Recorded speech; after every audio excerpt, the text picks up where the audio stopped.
কেমন আছো মা? তুমি জানো না আমি কেমন আছি? অনেক ভালো আছো মা। আরে মেয়ে মানুষের জীবনে স্বামীর ভালোবাসাই আসল, বাকি সব মরিচিকা। সব ঠিক আছে, সব মানলাম।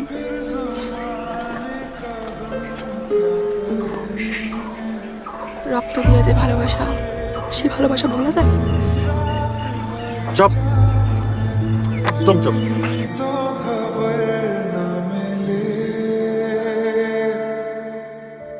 আব্বা, আমি কিন্তু এখন সোহেল দস্তগীরের বউ।